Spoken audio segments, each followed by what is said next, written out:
Welcome. Today, we're diving into a really important topic, how words can be weaponized. We're not just talking about arguments. We're talking about how language is strategically used to divide people, to dehumanize them, and to chip away at the very idea of democratic respect. So let's deconstruct how it works. Statements like this one, they grab headlines, they cause a huge stir. But what if they aren't just off-the-cuff remarks or gaffes? The analysis we're looking at today argues that they are something much more deliberate. In this explainer, we're going to break down the actual mechanics and the political goals behind this kind of rhetoric. All right, let's get into it. Here's our roadmap. First, we'll lay out the core argument, that this is a tool, not a mistake. Then, we'll look at the specific mechanics of how it's done. We'll apply that to several real-world examples, explore how this manipulation spreads, and finally, talk about what it takes to defend a healthy democratic dialogue. So, let's start with the single most important idea in this analysis, that these kinds of discriminatory statements are not accidents. They're not slips of the tongue. They are a deliberate and very intentional political strategy. Right, so the point here isn't about someone being impolite or politically incorrect. According to the source material, what we're actually looking at is a calculated assault on a bedrock principle of democracy, the idea of equal human dignity, and language is the chosen weapon. So the big question is, how does this strategy actually work? What are the moving parts? Well, the source provides a really clear framework for understanding exactly what's happening when language gets weaponized like this. And a key piece of this is how we define racism. In this context, it's not just about personal feelings or prejudice. The analysis frames it as a political practice, a system that uses words to label an entire group as a threat, all to justify treating them unequally and taking away their rights. And this really lays out the playbook. It's a chillingly effective three-step formula. First, you take a huge, diverse group of people and slap a single negative label on all of them. Then, you escalate that label, reframing them as some kind of existential threat. And that's the final step. That fear you've created is used to justify policies that would have been unthinkable otherwise. Okay, now that we have the framework, let's apply it. We're going to look at a few case studies here to see how this isn't just a one-off thing, but a consistent pattern. We'll start by going back to that first quote, which was part of a campaign announcement targeting migrants from Mexico. So let's break this down.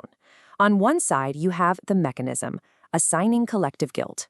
It takes millions of people and equates them all with the worst possible crimes. On the other side, you have the democratic refutation, a core principle that we judge people as individuals, not as faceless members of a group.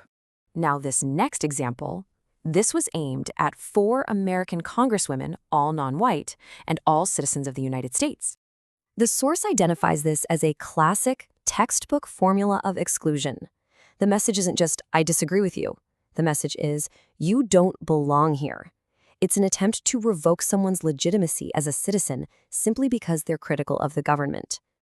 And this statement, this was made after the Unite the Right rally in Charlottesville, a gathering that, let's be clear, included neo-Nazis and white supremacists chanting anti-Semitic slogans.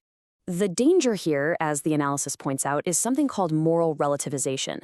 It creates this false equivalence, this idea that there's a balance between a group chanting Nazi slogans and the people protesting them. It's a move that normalizes extremist ideologies by presenting them as just another legitimate side in a political debate. So why does this stuff resonate? How does it move from the fringes into more mainstream conversations? Well, the analysis points to 2 really key factors. First up is coded language, what people often call a dog whistle. It's basically speaking 2 languages at once. To the general public, a statement can be defended as just simple criticism, but to a specific target audience, it carries a much clearer, much more hostile meaning. It's all about plausible deniability. And the second factor is just brute force repetition. It's a simple but incredibly powerful concept. The more you repeat an extreme idea, the more normal it starts to sound.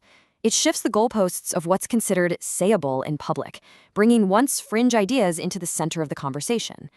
So, given all this, what's the countermove? The explainer wraps up by laying out a democratic counterposition, and it's one that's built on the principles of equality and human dignity. Now, the crucial point here is that this is not about shutting down debate. You can and you should have passionate, tough arguments about things like security or migration policy.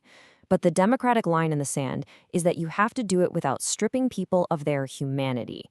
It means watching out for those dehumanizing metaphors, words like invasion or infestation, and it means insisting that we argue with facts and empathy, not fear and generalization. The whole idea is to debate ideas without degrading people. And this leaves us with a final, really important thought. Defending a democratic culture isn't a passive sport. It requires all of us to actively participate. It's a shared responsibility to call out the language of dehumanization when we see it, and to consciously decide what kind of public discourse we want to live in. That line between debate and dehumanization, it isn't defended by hoping no one crosses it. It's defended by us, actively holding it.